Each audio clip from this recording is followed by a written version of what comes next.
speaker for tonight, Dr. Judith L. Pachuao. And good evening to our dear friends from Mystic. Tonight we have in our midst Dr. Davy. We are very happy.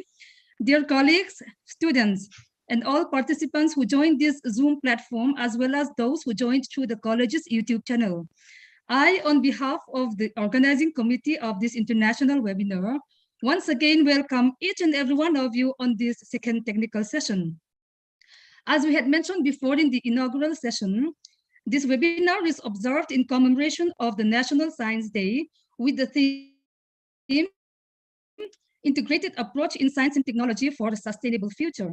And it is jointly organized by Research Committee, Pathunga University College, and Mizoram Science, Technology and Innovations Council, Mystic. Tonight, our resource person will enlighten us with the topic, Pursuing Higher Studies Abroad, Alternative Careers in Science.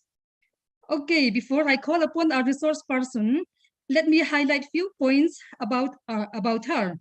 Actually, time will not permit me to mention all of her achievements and all of her success stories. These are just few of the many points about her. Dr. Judith L. Pachuao graduated from our very own college, Pathunga University College, with zoology as her major subject. Instead of core subject that we have right now, it was major subject during that time. And I hope she don't mind. She was our college miss during her second year in Pathunga University College. And I had witnessed this because she was my senior. And she was our college alumnus member. She's alumnus of PUC. And she had completed her master's degree from Bangalore University in zoology with cytogenetics as her specialization. She got her doctorate degree from biology department, University of Vermont, USA, and her topic was developmental regulation of voltage-gated calcium ion channels in chick nodose ganglion neurons. I hope how much we can understand from the topic itself also. Anyway, I think she will enlighten us about this one also. And after this, she had completed her postdoctoral from anesthesiology department from MD Anderson Cancer Center, University of Texas. She worked as an adjunct professor in Houston Community College, different posts where she is working right now, and she is currently the senior coordinator in research quality in MD Anderson Cancer Center, Houston, Texas, that is in USA. She had published many publications. I cannot mention all of those things, and especially all of those publications are in peer-reviewed journals with high impact factor. I think it is more, it's clear when we mention about the impact factor. For example, one of our paper publication in hypertension journal that is having impact factor of around 10.19, and many other papers which are having around 5 point something 6 like that. Okay, the impact factors are like that. So tonight we cannot mention all of those publications anyway.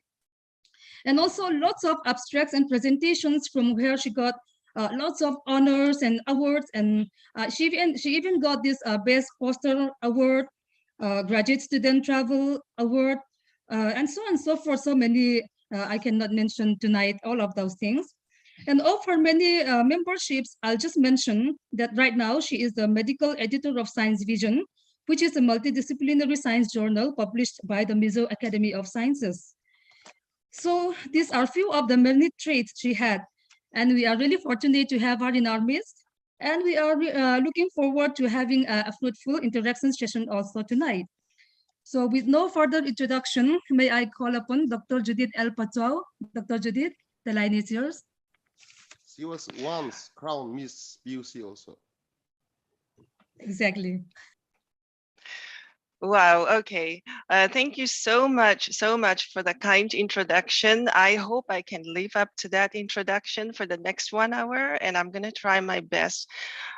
Good evening, everyone. It's morning for me, but you know, it's a beautiful day in Houston. It's 9:12 a.m. in the morning.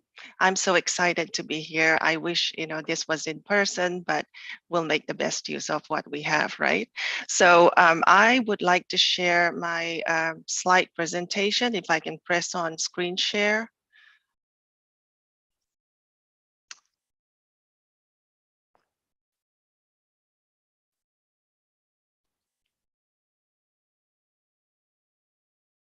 Okay, so can everybody see my screen? Yes, it is visible. Okay, thank you so much. So I've prepared this talk. It's quite broad, and for the purpose of this talk, I had to, come up with a title.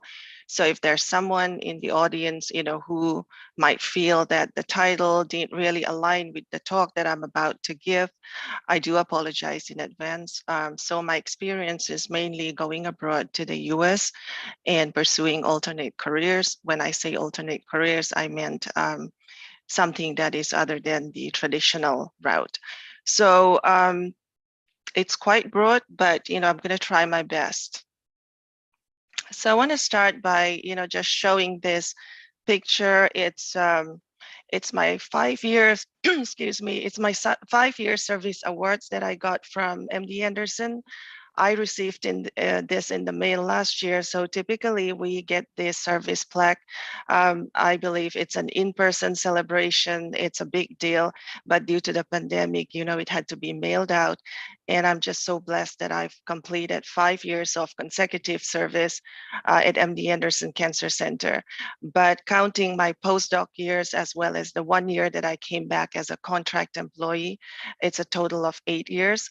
I'm really grateful to be a part of this great place, and especially with the pandemic, grateful to have a job, and I'm so grateful that I can work from home, and which I've been doing since March 2020.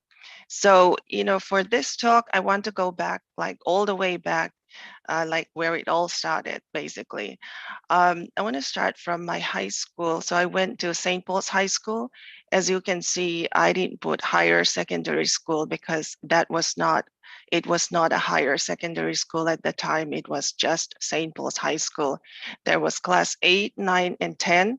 So I did my 9 and 10 from St. Paul's High School. I passed in first division. I don't remember getting any letters. So, it was just a plain first division. I went to PUC. The format was different. Then there was no class 11 or class 12. So basically we were pre-university students, PU first year, PU second year. We were really young and we went to the college campus. So you can imagine how that was. So I spent 5 years at PUC. After my PU first year and second year, continued on to bachelor's, BSc first year, second year, and third year. I think if I remember it correctly, I think we were the first batch to have to pick a major in our first year. So I picked zoology, and the other subject that I had to take was chemistry, and I remember selecting geology instead of botany. Those were the subjects that I studied. So after, bachelor's, after completing my bachelor's, the next logical step was to look for a master's, program, go for MSc. I remember applying to Northeastern Hill University. This was in Shillong. It was quite competitive. I remember being waitlisted. I don't know if I was the top person on the wait list or the second one. I had traveled with my father, and we Excuse me, Dr. decided that, Judith. May I interrupt, yes. please? You did not move the slide yet, no? Or okay, Oh, okay. Now previously it was not moving. Okay, now it is oh, moving. okay. Okay. Okay, so sorry, I'm sorry about that. I Now don't it know is why, okay. but Okay. it does happen. Okay, so maybe I should show it just like this. Is that okay? Yeah. Okay, like that. Okay, so I'll just show it like this. I think that way, we make sure. So yes, I went to St. Paul's High School, PUC, and then Bangalore University. So my father and I traveled to Bangalore. We waited, we were persistent, we applied for a seat, and long story short, that was also a long time ago. Long story short, I remember also starting much later than the rest of the students. So it might have been that someone dropped out and I was able to get in. Anyway, I was very grateful to have a seat, and I pursued my master's degree in Bangalore University. So in Bangalore University, I was also a zoology major, or rather it was in zoology department. And in the second year, we had to pick a major. and our specialization, I picked cytogenetics. There were a few options. I think there were 4 in total. That was what I picked. And so graduated with a master's. But at this time, you know, when I got back to Mizoram, all the +2 had started, and you know, all the jobs were taken. I didn't have any jobs, so I was just like wondering, thinking what I'm going to do next with my life. You know, am I going for further studies? Do I continue to look for a job? What do I do? And if I remember correctly, I got an interview, like an interview invitation letter. It might have been from the DRDO at the time, and it was in New Delhi. I think there were about 20 names on that list, and mine was 19. So I knew that I was not getting the job because I'm like number 19 for the same position, but it's a good experience, you know, just to go and see what happens at the interview. Like, this could be a great experience for me. That was the thought process. So I went to New Delhi and appeared for that interview. Of course, I did not get the job, but that was a very good experience for me. So during that time, I had also connected with the 2 people that we have that, you know, they now live in California. So I had heard about Dr. Laliana Mwalti, and he's a scientist. He lives in Northern California with his family. I had heard about him. So what I did was I asked my father, you know, is there any way that you can get an email address from anyone, so that I can write to him? And so that's what my father did. We got his email address. I wrote to him, and he was very kind. He replied, and he pointed me towards Putsung Tea. So we have an engineer, Lalsung Dunga Boiklung. He lives in Los Angeles area. So he had gone there. I think it was about maybe 5 years before I did. So he pointed me towards this place called UCEFI. It is now renamed to UCF. So let me go on to the next slide. So this is a partnership between the United States and India. It has been renamed to USIEF instead of USEFI. So I know that they have different locations, or many locations in big cities in India. The one that I went to was in New Delhi, but I know that there is one in Kolkata as well. So this is what I would advise for students who might be interested in going abroad. Go to this, Google this place, go to this webpage, and just click on any of the links and the information that you can find. And this is, I guess, also called as doing research. So they have scholarship. You see the Fulbright scholarship. You see there's so many information, or so much information that you can find from this place. I remember getting a membership. I think it was 1,000 rupees at the time, but we are talking about 20 years ago, so it might be a little bit more these days. So I paid a membership fee, and I was able to use their library. They have so many things, like books containing the universities in the United States, application deadline, what are the things that are required before you can go abroad, or prerequisites, that is, as well as application deadline is very important. We'll talk about that later. So they have GRE, TOEFL practice exams and study guides, and they also had, it's a little bit like what I'm doing now, except I'm doing it after 20 years. They had a few people that came to give a talk. They had gone abroad 2 years ago, 5 years ago. Some of them were still grad students, and they came back and gave a talk and at this place, and it was a very informative. Most of them, I remember attending a couple of sessions, and it was very informative. So for students that might be interested in going abroad, this is a page, or this is a site that I would recommend that you go and find out what you have. It may have changed from my days, but this would be a great place to get resources from. So now that we've covered UCF, let's go to GRE and TOEFL. So to go to grad school in the US, and I think this applies to other countries as well, I don't know how many, but we have to take a standardized test. So this is called a GRE, that's graduate record exam. So what it is, I'm sure it has changed because I know it changed a few years after I completed it. So when I did it, it was 3 parts. One was quantitative, that is the equivalent of a high school, 10th grade mathematics. Then verbal, which is English. Then the third was analytical, which is like problem solving. You can practice. There's not really anything that you can learn or study, but it's something that you practice. Then, of course, if we come from India, we do need to have test of English as a foreign language. For most Mizos, I think this would be not difficult because it's really, if you're used to reading in English and writing in English, this is something that is not too difficult. And also I wanted to mention Sylvan Testing Services.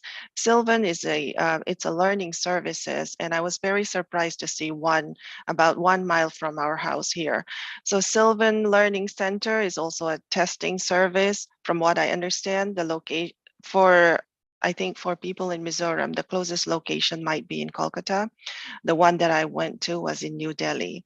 So those are the things that first you register for GRE, TOEFL, and then you go take the test on the assigned date or on the date that you plan. You go take it at the Sylvan Testing Center. So let's go to application. A few things to consider for application. First is the, let me see, I'm sorry, I need to look at my slide for this one. Oops. Okay, so are you able to see this, the current slide?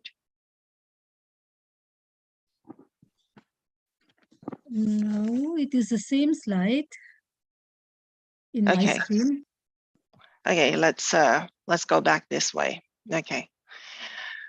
All right, so application deadline, we have to pay attention to the deadline because universities all have different deadlines. Most of them have a deadline starting in January, then goes all the way to Feb. Only a few universities like that year, I didn't see many universities that had a deadline in March. So it's good to have this test, GRE and TOEFL, completed possibly latest by Jan or maybe first week of Feb. That way you're not late for your application. It's also important to see if the university can give you financial aid, which is scholarship in the form of graduate studentship or teaching fellowship, which is what I got, which meant that the moment I started the semester, I had to be a TA. I had never, it was my first, or rather my second week in the US. I had to be a TA, and it was quite interesting. Well, the first semester is always interesting because typically they let you teach the freshman courses, first year college course, not the courses, the labs, and you're also really fresh, and so it gets interesting. But then we do improve as we teach more. So for the application, one of the things that I would recommend for people that are interested in going abroad is to think about your statement of purpose. So this is a personal essay. This is an essay that you write about yourself. How do you present yourself? And you can imagine how many people are applying from even just India, like how many students would be applying, and how do you make yourself stand out from the rest of the applicants? They may not be applying to the same school, but how do you make yourself stand out?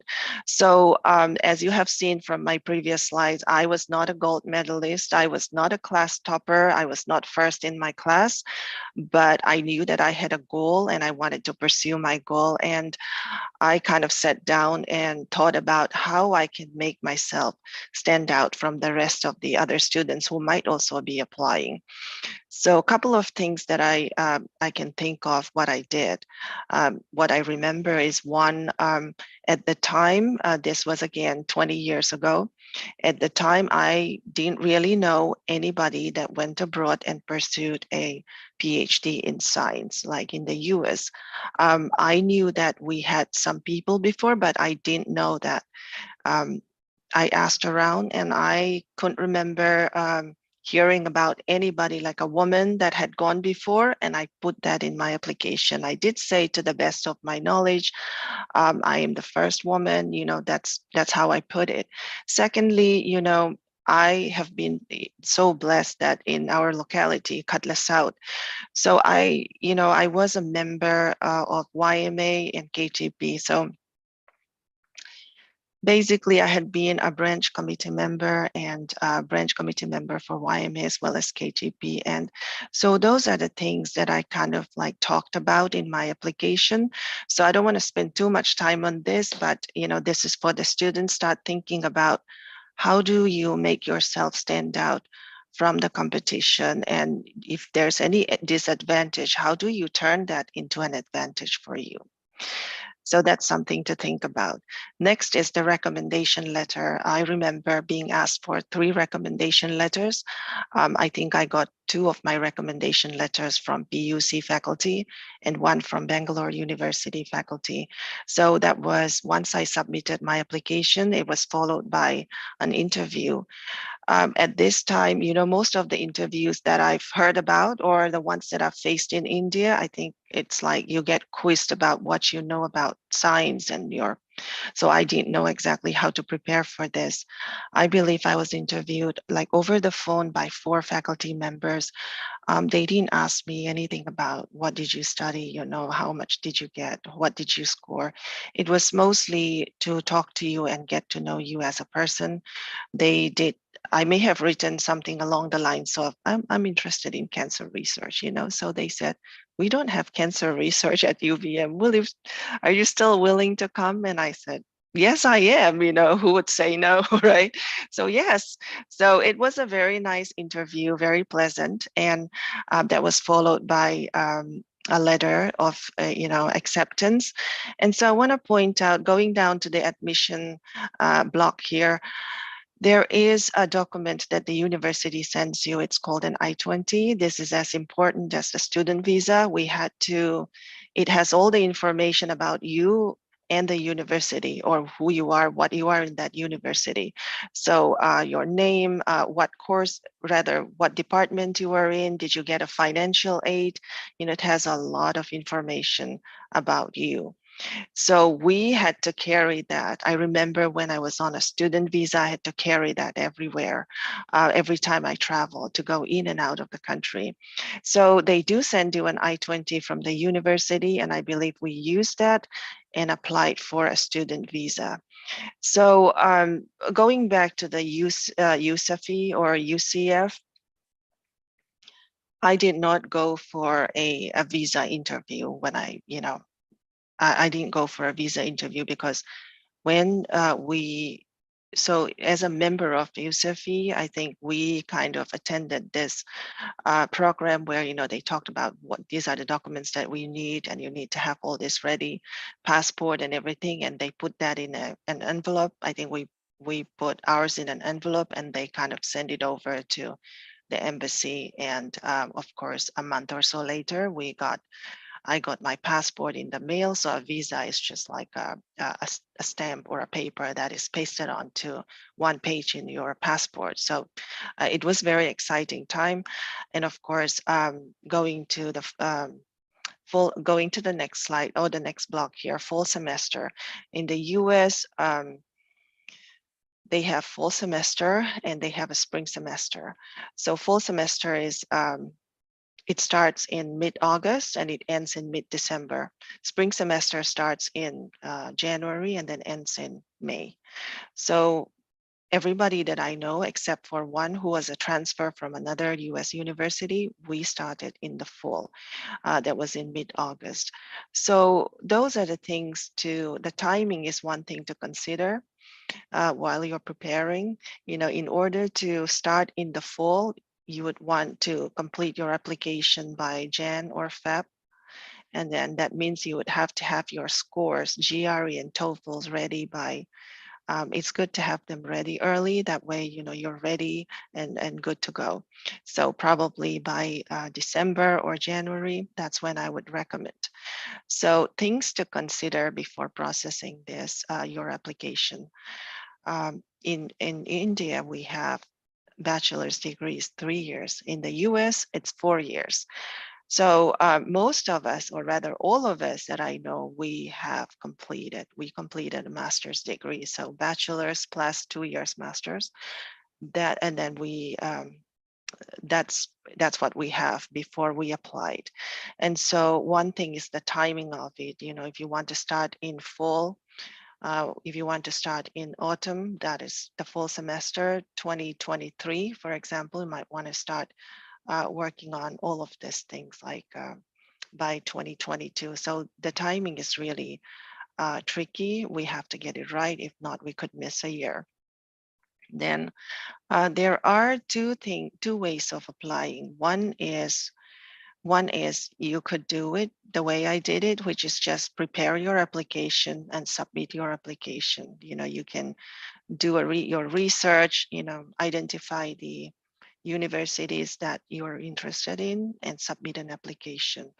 Or you could do it a different way, which is 1 year to 6 months ahead of time. You could identify a faculty member that you want to work with and email them and say that you are very interested in their research. You would like to do your master's or PhD with them, and that you are interested in joining their lab. So that's a different way of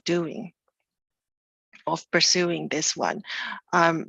Most of us go the traditional route, which is just submit the application, but I also meet quite a number of people who communicate with the professor beforehand.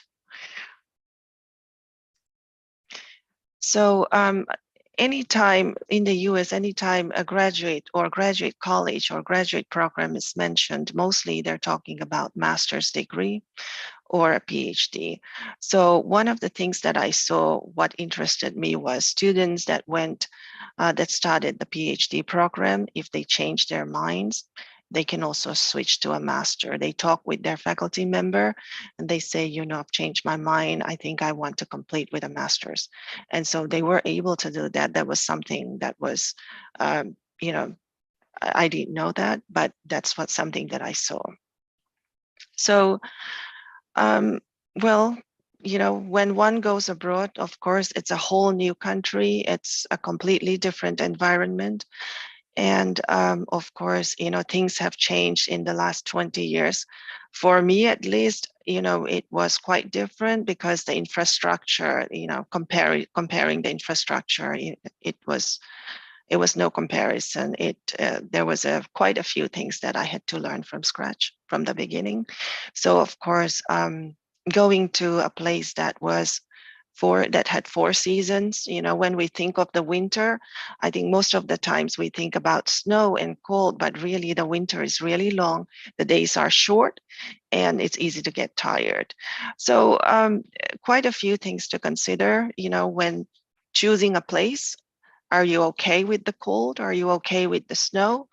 And of course, there were quite a few things that I had to learn quickly. It was a steep learning curve for me.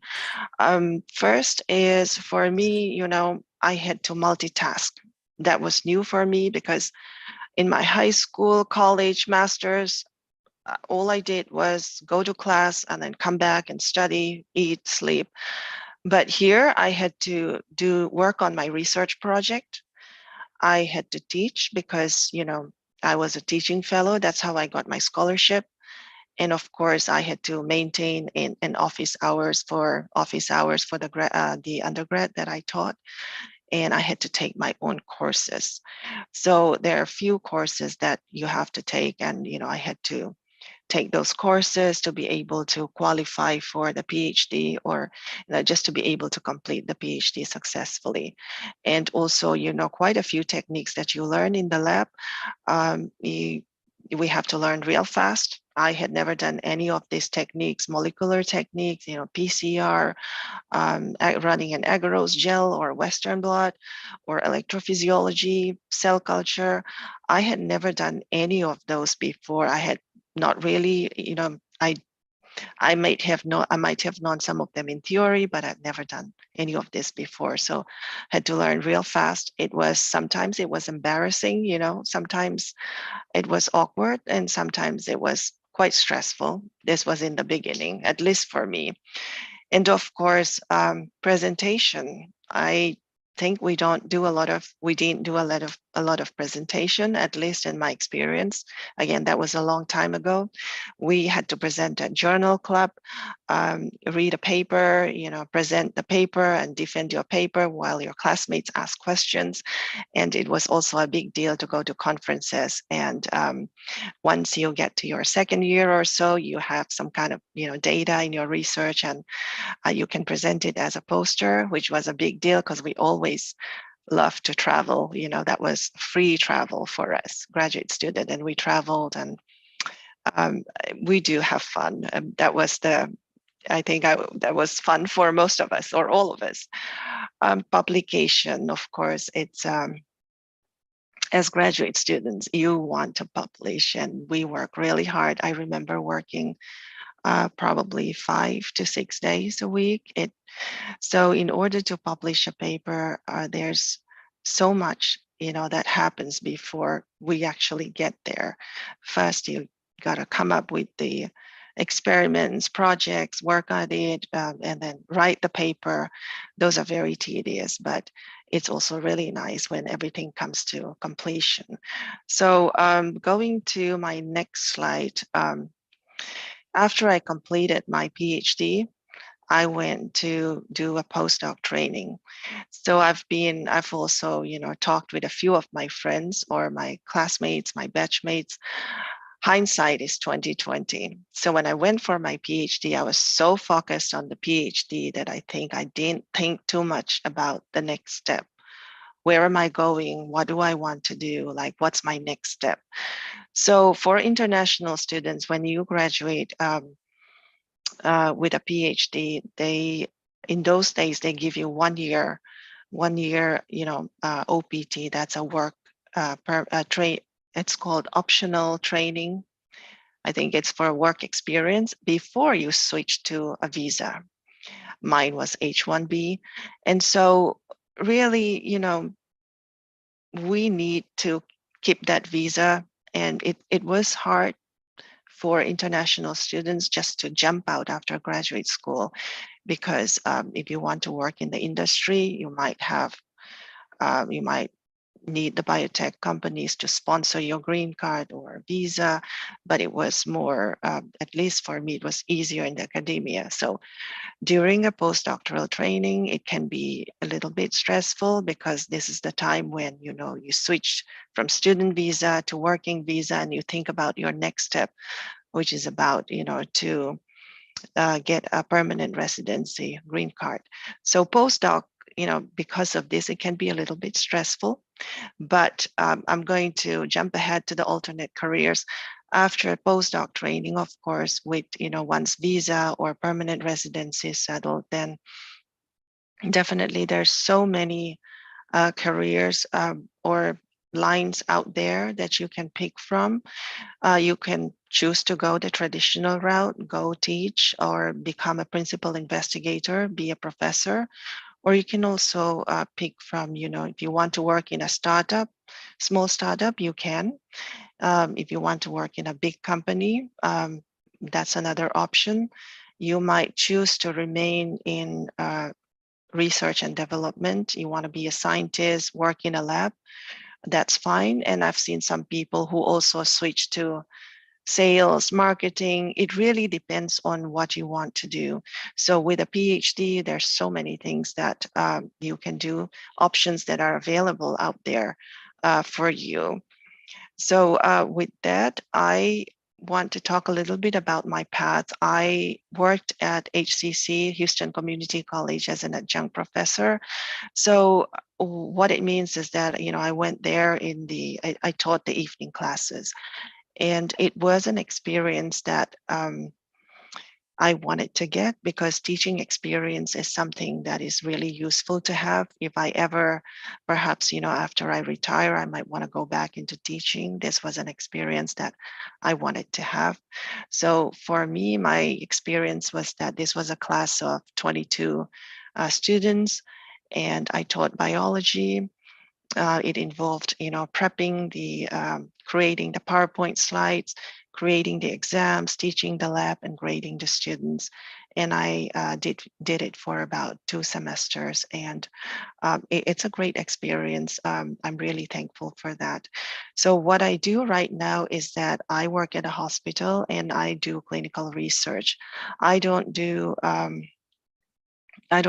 lab work from the computer. I've been working from home since March 2020, but there's still a lot of work. With a PhD, there's a lot of work that you can do even in clinical research. So this is one option if someone's interested. For me, this was an opportunity that was available to me. And so I took it, and this is what I'm doing right now. So this is a slide that I've prepared for prospective students. So mainly this is for the students who might be interested in going abroad. What are the things that you can do right this moment, without spending money, without going anywhere, right where you are? How do you prepare yourself? The first is research skills. It is good. I didn't really have any research skills because I didn't do research before I went abroad. But if you wanted to email a professor or somewhere, they might ask you, do you have any research experience? So you might want to start thinking about ways in which you can get research experience or skills. Maybe you go talk to a faculty member and ask, can I get involved in any of your projects? I would like to have experience, or is there a way that I can be a part of a project? So perhaps I can be a part of the publication, have my name on a paper. Those are the things that you can start thinking. Soft skills, I think as science students, we don't hear much about, at least for me, I didn't really think much about the soft skills. So these are communication skills, leadership quality, how do you work with people? If you want to know more about it, I think if you just Google soft skills, you get a lot of results, and you can look into that. It's good to develop soft skills. These are the things that I started hearing about once I graduated and started working in office settings. English, spoken and written. I say this because really, when one goes abroad, this is how we would communicate with everyone else. So we do need to be able to communicate. Written, I wrote written here because when we work, even when I was a student or even now, most of the communication is through emails. We write, we email each other. Sometimes if it's really urgent, or maybe sometimes it's something that we want to discuss offline, we might do it over the phone, but most of the communication is by using email. Computer skills, again, coming from my experience, like I didn't have good computer skills. It was the part where, I struggled the most when I went to the US as a grad student. So one advice I have for the students is, know how to use Microsoft Office. That's what we use the most, know how to use Word document. PowerPoint is a great tool. That's something that it's like a must-have skill, for presentations and such.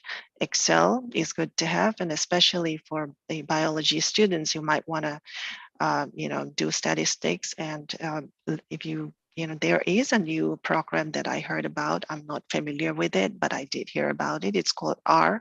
I think it's a statistical software or program. I haven't used it myself, but someone else was talking about it. So any computer skills, any program software that you are familiar with, that's a good skill to have. Social media. So social media, I mean, I'm a little bit shy when it comes to social media. I don't really put things out there because sometimes what we put out there can come back and bite us, you know. So especially for, you know, someone who's going to apply for a visa, I think it's good to have the social media align with the information that you have on the social media, align with everything that you put on the visa application. If you say you are a student at PUC, it's good to have the same information on your Facebook, you know, or any other thing that you use, Instagram, Twitter, not have conflicting information on social media, you know, with your document. And so I would just caution like a smart use of social media. Time management, again, I've mentioned that, you know, when I arrived, we did a lot of different things. So multitasking, time management, that is quite important. Going to the other side, volunteering. So I would highly recommend the students to volunteer and get involved, to be a part of a community, organization, club. You can do that within POC. I'm sure there are many places that you can be a part of, you know, volunteer, lead, or it can be within your own community. I think that I'm not saying that you should do it just so you can put it in your essay or your CV, but this is something that is really good to be involved in. I think it shows depth. And so perhaps when you go interview, they ask, you know, what do you do in your free time, or do you give back to the community? This is something that is really nice. It's going to benefit the community or the group that you volunteer with, and it's definitely going to benefit you. Next is set goals. It's good to have goals. I know that sometimes some of us have New Year's resolution, which is like really forgotten by maybe the second week of January. But it's good to set goals, and it's also good to set goals with a deadline. You know, I will complete this, or I will learn this skill in 3 months, and I'm going to check back and see if I completed my goals. Next is mentoring and networking.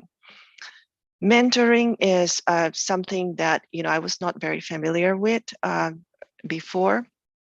So right now I reached out to people that are high above me, and I asked them if they could mentor me. So essentially what we do is we meet once a month, and I ask them questions. It could be about, you know, decision making, or just any questions that I have, and they can be like a scoreboard, you know, give you feedback or listen to what you have to say. It can be a professional mentoring. We meet once a month, and I find that it's helpful for me. Networking.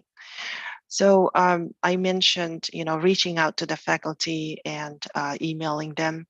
Sometimes I think for students, at least for me, I didn't really network when I was a student because I didn't really know what networking was. You know, it's good to reach out to faculty members, get to know them, and then ask them about, you know, ask them questions like we talked about research skills, and perhaps maybe you want 3 faculty members to write a recommendation letter for you.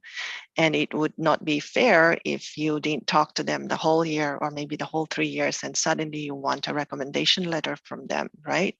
So I think it would be nice to reach out to faculty members, network, and, you know, just let them know you a little bit better. And that way they can write you a glowing recommendation letter, which is not made up, but true. And so that's, you know, one advice that I have. Outdoor athletic activities. You know, when I went abroad, I couldn't do any sports because I didn't grow up doing any sports. So if you have a chance to play sports, you know, maybe learn tennis, soccer, I think it's a good way to, you know, hang out and meet people or like-minded people. Perhaps you can play sports. It's a good skill to have, which is, you know, to be able to play sports or any, you know, outdoor activity. Maybe you like hiking, so can go hiking, make new friends, right? Launch a new initiative. So I think that this is something that was so foreign to me for the longest time. I think it's good as a student, you know, if you have a creative idea, if you have something in your mind that you want to pursue, Perhaps, just for example, perhaps maybe you're in a class of 50 and you find that you're the person that speaks English fluently and there's really strong, very good English speaking skills. And you find that maybe you have classmates or friends that are struggling with spoken English. You can start a group and say, hey, I'm going to start this group. I'll teach you English for free. Or it could be anything else, such as I really like making YouTube videos. I want to make YouTube videos could be about cooking, could be about solving mathematics problems. You can launch a new initiative, and I think it shows, initiative, leadership, entrepreneurship skills. And so I think it's a great idea. Lastly, personality development. I've heard many times, I've heard these two words, personality development. And personally, sometimes I get confused, what exactly is personality development and how am I going to develop? I think one key thing is to know yourself. What is your personality really? Some people, they can get up there and start speaking in the microphone and they're so well spoken. Maybe you aren't a good public speaker right at this moment, but really know yourself and know your personality. Are you an extrovert, introvert? And if you're afraid of public speaking, if you go pursue research, this is something that you would have to do, present your poster, present your paper, present your research, or speak in front of a great number of people. So, I would say think about that. I have a few websites that I wanted to show you. 16personalities.com. This is where you can go take a personality test. It gives you the result right away. And I did this, and I definitely had an aha moment. And you can also find, what's your personality type, blue, orange, green. Basically, green would be, many scientists have green personalities. Orange would be a little bit maybe outgoing, bold, and then blue would be more people-oriented. So going to the next slide, sometimes I get asked, what are good books to read? Books. Well, because I use my eyes, I stare at the computer screen all day. I have time to read, but sometimes, it's much easier for me to go to this website. It also, there's also YouTube videos. I listen to the summary of good books. Sometimes that's helpful for me. And it saves me time. And also, after a long day, that I find is very helpful. And I also try to watch, good talks on YouTube. So that is all I have for today. Thank you so much for listening. I would hand it back to the chairperson. Thank you so much for listening. I'm going to stop sharing my slide. Thank you so much, Dr. Judith. That was indeed a motivating speech, very motivational and inspirational also. Most of the students, I think they might want to go abroad, but even though the target groups are mostly for the students, but all of the slides that you have shown, I think it is all relevant for the faculty members also, and those who are joining this Zoom and in a YouTube video also. So I have posted in the chat box that we can have a question and answer round. And some students are asking about this like attendance. So attendance, the link will be provided later on. And in the chat box right now, since we have not started this interaction session, students may ask, not only students, even the faculty members and those who join this webinar, they may ask in the chat box, or right now also it can be asked. And before that, I just want to make one announcement that some of the faculty members and some participants, they are asking for this participation certificate. So those who want the participation certificate, the Sarzot and Moya from Botany Department is there, who will be dealing with this one. So in the chat box afterwards, we can put his contact number, and it can be asked to the committee members also. Giving your particulars, I think this one can be processed. So that is for those who are in need of the participation certificate. And regarding this question and interaction session, especially, some of the students, they might want to ask in Mizo also. I think it is all open for, for that. Some of them, they might be hesitant about this using a different language. Even from the teachers also, we can start asking not only from these career opportunities, I think even from your research experience also, because in the previous last night, we are into this cancer very much, and seeing that you are very much into this cancer research, I think it is open for that topic also regarding these questions. I think you can you can talk about those things also, and we really want to know something about your research experience, your topic. When I read out your topic, I'm still a bit confused. So can you just tell us a little bit about your research before we start with the question and answer round, the interaction session? Sure. So it's been a long time since I, talk about my research, but I can talk about my graduate research, which is my PhD research, because I spent the longest time there. So when I joined the lab, my faculty member was an assistant professor, so he was starting a new lab, and here I was, his first graduate student. So we were working on developing a project, and I was given a choice: do you want with a project that involved potassium channels, or do you want to start a project that would involve calcium channels? These are options. And so first of all, I didn't know which one. I hadn't worked with any one of those before.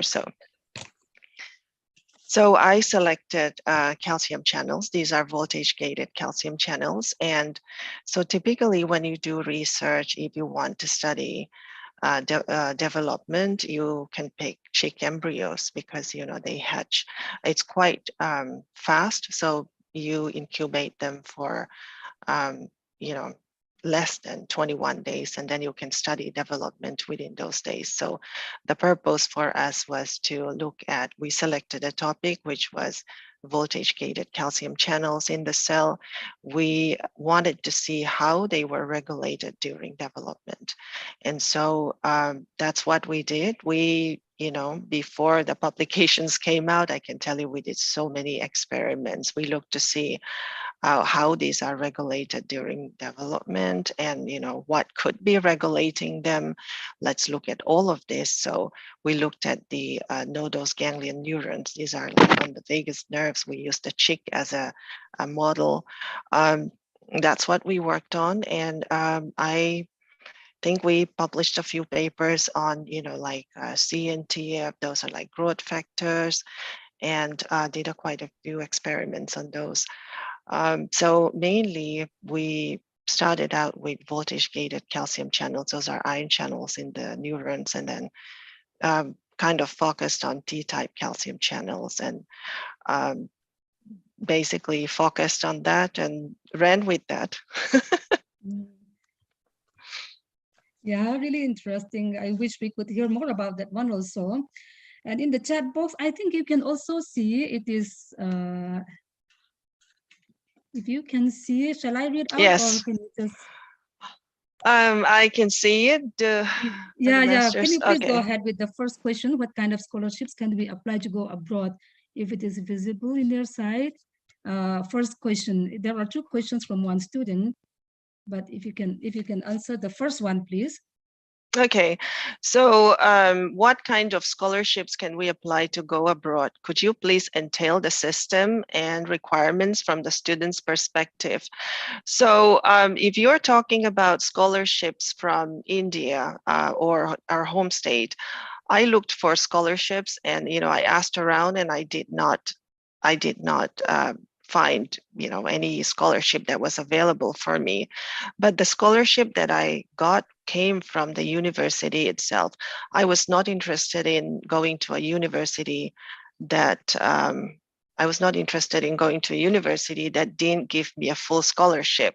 So the university that you're interested in, they should they should have either the teaching fellowship, that's where you teach, or research graduate studentship. That's when, I think I'm not very familiar with that, but I know some of my friends got it. So yes, so the scholarship comes from the university itself. And so when you look up and select a university, you would have to look at whether they can provide you financial assistantship or not. So how we would get that information is by going to selecting a university that you're interested in, and then going to the pages, the university web pages, and see what they have on there. So are the master's programs abroad more favorable towards specific or generalized subjects? So I knew a few people who did masters, and so the way they did it was they worked under a principal investigator, a PI or a professor, and they had their own projects. So essentially it was a research master's. They had to take a few coursework, but it's a research master's. So you have a thesis which you defend at the end of your master's. So towards specific or generalized subjects. But I don't know if I understood this question correctly, but if you are talking about having a master's degree now and you want to go abroad, I don't know, it depends on, I think it depends on your subject. For me, I was in zoology, and then I jumped to, biology / neurobiology. And I think it was a big jump for me. I was lucky that I got admitted to the program, but at the same time, it was a steep learning curve for me because, I had switched the field, or rather the line. So next question is, do we need to have work experience to get scholarship? Yes and no to that. I think having a work experience will help, but I didn't really I didn't have, a big work experience or anything like that. I think that if they accept you into the program, they know that you would need financial assistantship, or so they'll give you some type of scholarship. So I think that you should be able to get a scholarship without having a prior work experience. Is GRE mandatory for PhD in the USA? And regarding scholarships, does it include healthcare and housing? Okay, so GRE, as far as I know, it was mandatory. So I don't know if there are universities that that waive a GRE. That's something, an information that I don't know. But as far as I know, you need to have a GRE. It's a standardized test. Regarding scholarships, does it include healthcare and housing?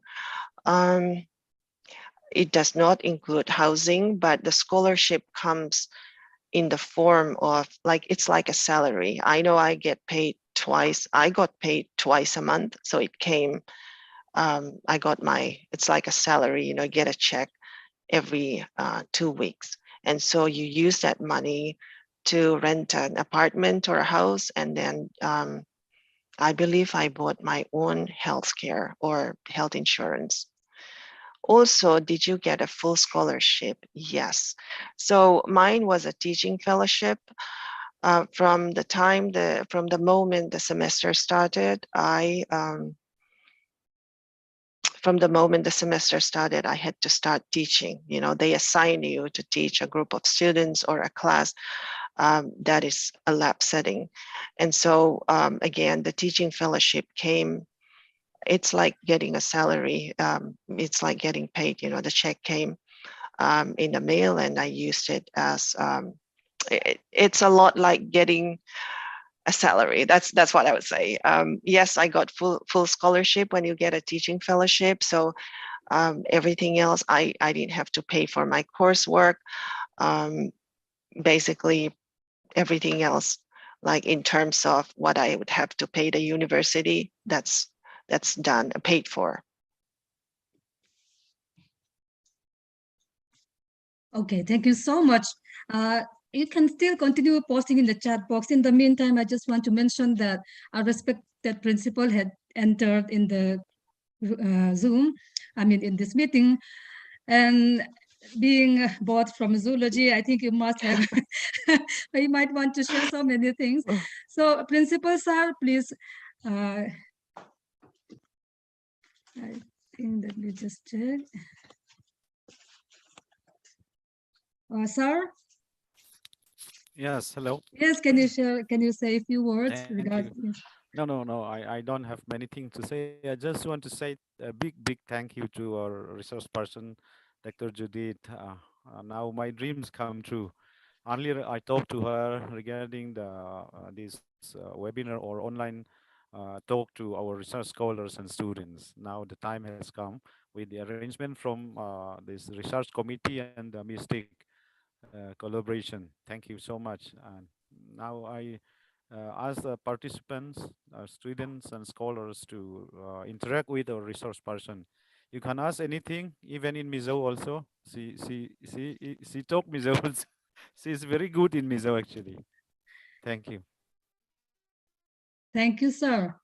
Yes, indeed. I did not open fully. Maybe Mizo Chung Khan Asoitea Azote Boka. Our resource person is Patsuao. So I think she can speak Mizo. Mizo Chung Khan Azote Kaka.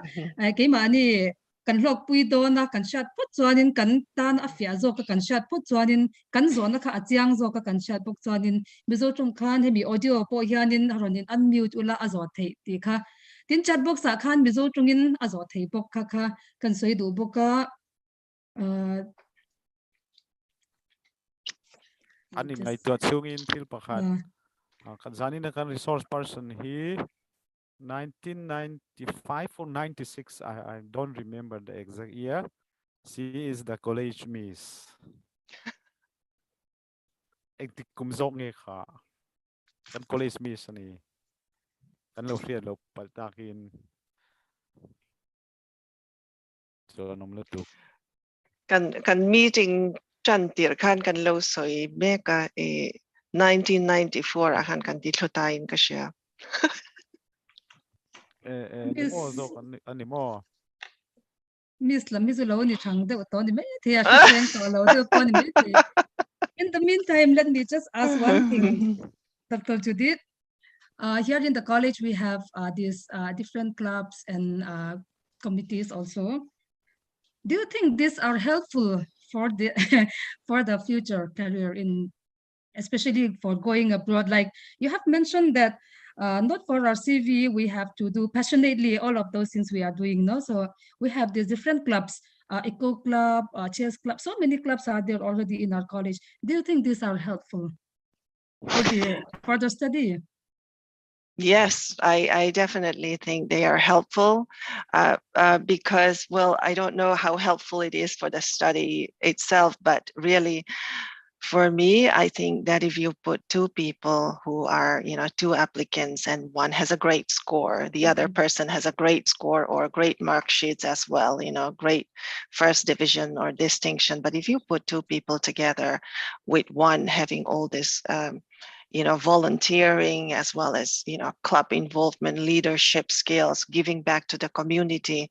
And I think that it will definitely weigh more than the person who didn't, because I think that the faculty members in the US, they're looking for a good student who's very good in very good in research in the sciences or grades, has good grades, but they're also looking for someone, they're looking at the whole person. What do you bring to the table? Where do you come from?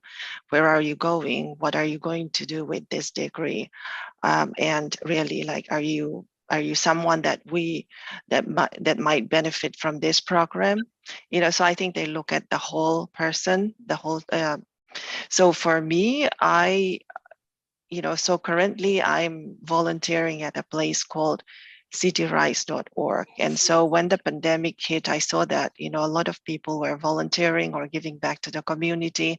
So what we do is here's the thing. Sap trong ka trong tiam big vak lo ni sap sap school akan kalthawa ma se e kum som pakwa vel bor kan ni chang chok han ka chong chan ve tho ni chu wang chuanin English spoken English teacher han ni te chu ka in ring park dik lo ni ma se han volunteer hi chuanin ke ma ni aya mamo kan talent mamo hin lo om ve zela tu na hianin Spanish speakers how English zirdo hi engeni cityrise.org ministry ang atang hianin kan zirti ramo chu engeni kan hlok puya zirti tu tan pun kan hlok puya zirti te pun an hlok puya chu kan soidu chu volunteer hi chu abig takin Christian kan ni nang hian hei ko shana te po kan lawin mang ve to ati to me ang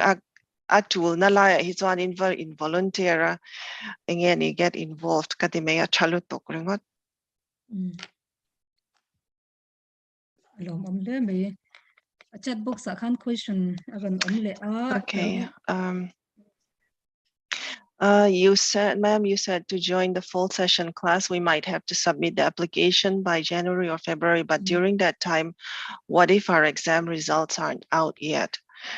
So that's a good question that I had not considered that. So for me, I had completed all my exams, and in fact, I didn't have anything going on at the time. So that is an excellent question. I don't know, but I think that if it were, so if you're talking about the final master's exam, I think this might be something that you can talk with the faculty. But if you're talking about the first year master's exam, I am not sure. That's a great question. I think that that's something that I can look into actually, and I can talk to a faculty member. So for the person who asked this question, I think we might have to get back to you on this. Yes, I think not only for tonight, your contact numbers and your email may be shared not to the students with your permission. And yeah, I can see Dr. Ratsanga, also your batchmate.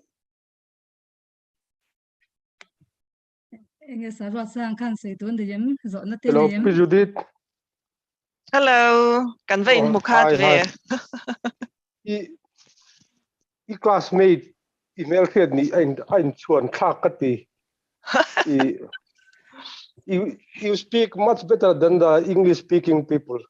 Your accent, it's very nice to hear from you, and I'm expecting some more this kind of sessions in the time to come. It's good to see you on the screen even so I think hold on. Ai ho hi chu kan cha renga hei pandemic ka wang hianin kan han chelo de mo boy thak ve thina thili in thak thut engeni foreigners in han crisscross yanin pandemic nan chuanin mo ven thon deuh hlek ki ngai thina ho te chu kan cha reng ho a ron tlo lom cheu po chak om le tok PUC campus kal te kha ka chak to nya iron ho vele I kualtra thenin college in kan lo thleng che email mun nom lu tok email tha pantilom om tak em. Hello. Yeah, for the students, the attendance link is posted in the chat box. You can start giving your attendance. Attendance yun ngay po yung mo, China, kan ngay po yung mo. Tango ka, atin, an zarahan, titayi kan nireng po kanu pang tipo. Tituanin ni China zona ronzot tu ka, kan result hi ni ahun ka in Milton daw tan the application dia kan processing zong akan. Chuta zuanin ni China kan ronsoy se utobo ka application na hianin channel ni kha omitia pakata chuanin proper channel la han ti chho kha ani ti na dang le chuan identification of someone to identification chu I think we had identified tonight for our students also. I think we had identified a particular person. Yes, Safiat. Yeah, if our chairperson permits, I would like to ask few things to our resource person tonight. See, here in India, we have this thing called teaching assistantship, like in IITs and some premier institutions here. And their students pursuing PhDs and all, they are also getting like a few sum of money uh, for their research and to support themselves during their research work and all. And usually the kind of teaching assistantship they assign in these premier institutions is that usually the lab duties, like they are assigned undergraduate labs and postgraduate labs, and they just help the students explain the laboratory experiments and all, right? But I just wonder, like, what kind of teaching assistantship were you assigned to when you were engaged as a like teaching fellowship, like under the scholarship scheme? Was it only a lab class, or you had to actually deliver a lecture to undergrad student or maybe a master student? So, how was your experience in uh, doing such kind of teaching? Because, like, you grew up here in India and you finished your post graduation in India, and then straight away going to US universities. And I think it would be a very intimidating, a very challenging task to teach US university students. So, and how is their teaching methodology here in India? We rely mainly on book learning, like we teach the theory and little Mhm. bit of practicals here and there, of course. But is it so different from the kind of teaching out here in Indian universities over there? Okay, so my memory of Indian University is like 20 plus years back, so things may have changed a lot since then, but I can talk about my experience. So yes, when I started the fall semester, I was excited to start in the PhD program, but I was terrified of becoming a teaching fellow because I I didn't know which class or which lab I was going to be assigned to, which group, who are going to be my students, so it's a terrifying experience, like when you started, like the first week. But so let's start with the first semester. First semester, I was assigned to a freshman lab session. So this is not a lecture. The professor delivers the lecture on other days in the lecture hall, and then the students are divided into groups. They can sign up for a lab session. So there are many, many of us that are TAs, and then we pick slots. If you have a coursework or if you're busy in the morning on Tuesday, you can pick like Wednesday. So I think the maximum number of students that we can have in the lab was 15 at the time. So I taught only the labs, and for that course, or rather for that lab, there is a coordinator that trained us. For example, we got trained on Monday morning for the week for that lab. She told us where everything was, basically the summary of what we were going to do. And so she trained all the TAs. And then when we taught the lab, we had 15 students. We started on time. We explained to the students how to do the experiments. They did it in pairs. So they had a lab partner. And so the responsibility was to teach the experiments in every lab session. That's one. And two is to grade their lab reports and hand in the grade at the end to the professor who's in charge of the whole course. So that was my responsibility for most of the biology courses that I taught. I did have a couple of friends who were a TA in a different, more advanced class. So there was no lab for that. Course. So what they did was they had to basically be teaching assistants and kind of teach the students after the professor had taught, which meant they had to hold office hours.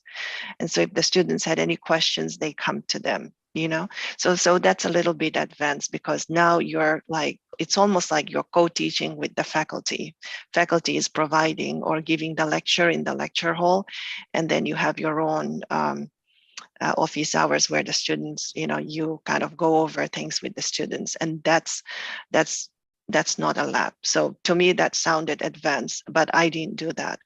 As we got more senior, or rather as we became more senior, we also started teaching something slightly more higher level. So towards the end, I was assigned to lab techniques class. So the class itself is a techniques class, and I was the TA for that. That course was taken by final year bachelor students as well as beginning master students. So that to me it's like a promotion, it's like you've been there for a few years, you know what you're doing, and they send you to teach that. But the first year, let me go back to the first year. Yes, it can, it's a challenge because you are new to the country and you are expected to teach the labs. And these students are also new to the university. Most of them are freshmen. It's their first year. They came from their house, if left their family, their home, and then they came to campus. And so they're also really new. And here we are also really new. And so I think that it's looking back, I think it's a challenge. Of course, I was not comfortable with that idea at all when I started. And I think my first semester went by smoothly, which I was thankful for. But as TAs, we also, develop teaching skills and we get better as time goes by. I think there was like a student grading the TAs, there was a grading system and you want to get a good grade or a good score. And I think for me, I started out somewhere between, middle of the grade and then got better as time went on. So I don't know if that answers your question, but yes. That was very interesting. Another question, if you permit. Say, in India, like we have a few hospitals here also, but we hardly have, like in hospitals, we hardly have. I don't think any hospitals in India would have the kind of the job you are holding, like a clinical researcher, right, in a certain hospital. So this idea of like job like clinical researcher is very foreign to us. Can you just elaborate on the kind of work you are doing and what is like the job description for this clinical research in a hospital? Sure. So yeah, this is definitely, I would call it an alternate career because, it's not the traditional route. So there are plenty of jobs out there that can be done by a PhD. So there's a lot of PhDs that can also work in hospitals. Basically, what I do is what we do is our team, what we do is we review the chemo treatment plans before they get used or before they are used in production. So basically what we do is we are quality assurance team. What we review the documents, compare it with clinical trial documents. So it's like a QA process. So you can also have titles can be confusing because you can be a clinical researcher and do clinical research in a lab, but you can also be a clinical research person and do more administrative work. So it really, titles can be confusing. And I saw when I look at the program, I saw that, all of us had the title coordinator. So my title used to be clinical research analyst, but when I got promoted, my title changed. And so again, I think it made more sense for me with the older title, but what I do every day would be involved in the QA process. You might be wondering, how did you go from PhD to this process? So I did my postdoc. I had worked at MD Anderson, so I kind of knew how things worked. I knew a few people as well. And so even in research hospitals or even in hospitals, you can move from one department to another. And you can switch responsibilities, as well as, even if you're a nurse, you can go on to do administrative work. And so it's a little bit more fluid. Does that answer the question? Yes, thank you. Yeah. Okay, thank you so much. I think we shall. We still have so many questions in our mind, but I think we'll just stop for now. Anyway, this is just a starting point. Madam Yes. Chairperson, can I just have uh, a very simple query? Okay. Okay. Miss Judith, I know you must have. I'm confident that you must have proved your worth by your deeds to your peers in your institution. How discriminating or how racist are the Americans? Are you treated at par with them in a workplace or in a market, in a mall, elsewhere? That very simple question, if you can respond, I shall be very grateful.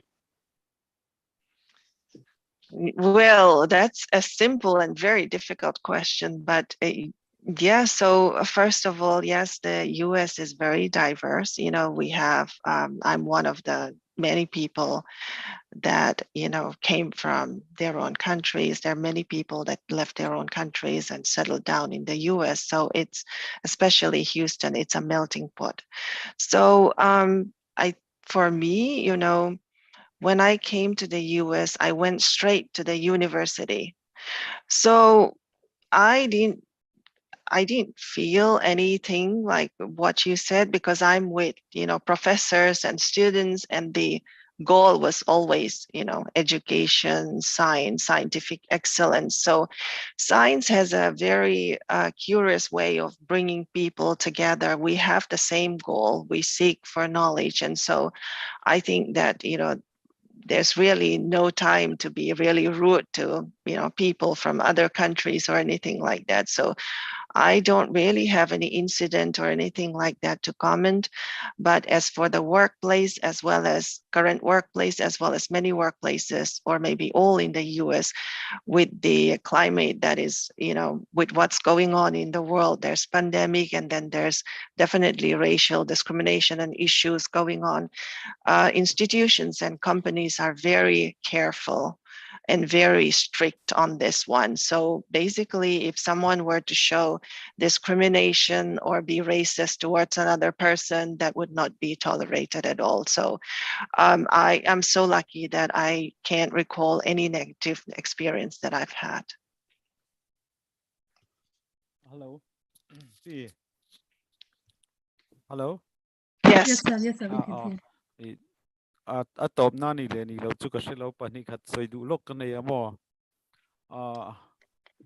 shriat sar shriat le sar te te ya doctor romlia na a video of loka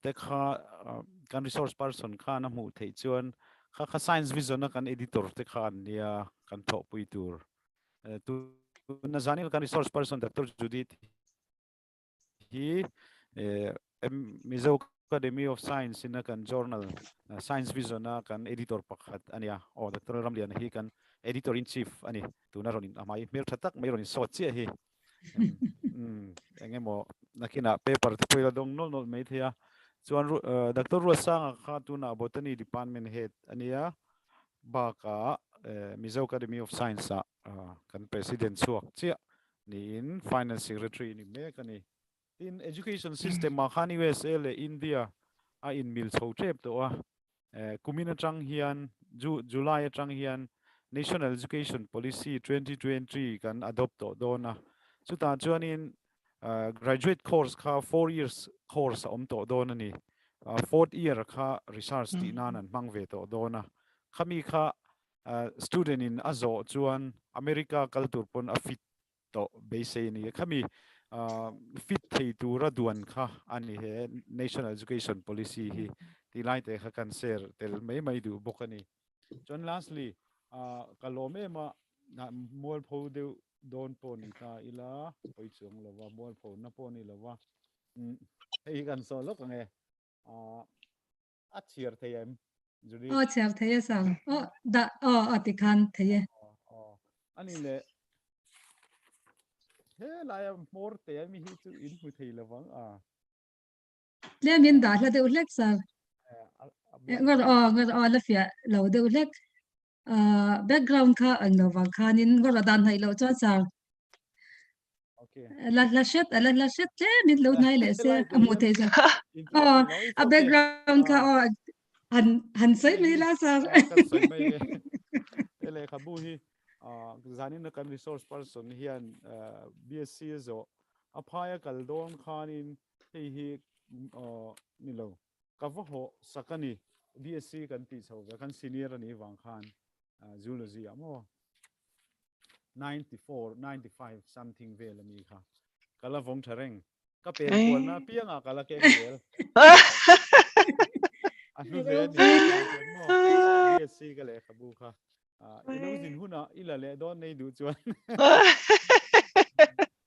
lom thu ka sia Even ele khabu mang chang kai hian tun hi ka thleng ve ni thank you so much even really grateful to you thank you oi ke deu kalom even culture em ve arei ve to khop mai thopui te ni le e kan student te sia ta lom thu kha kan sai lok du ni kalom me array về to không mấy cái bộ cái lom lứt to cái và cái col ray lẽ mấy cái kêu đuôn lẽ ngắt đòn nhà cái run hồ hơn anh nè page cái một giang thấy là vợ nè ý tin ý lâu doctor Zara na run so is why to cái nghe ni bachelor's degree 4 years thì that's we sham run so is why ka interesting cái tia at san chu heta hianin 4 years ti to chuanin PhD atlang top te pon oma masters poti theya masters at Kenya nga India changa rongkal chol kher ngai to lawang khan tin 4th year a khan research ti pay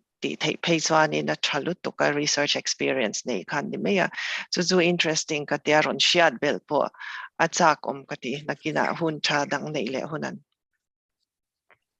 te reng mai in keu dun ge to ra nga yang pathian zara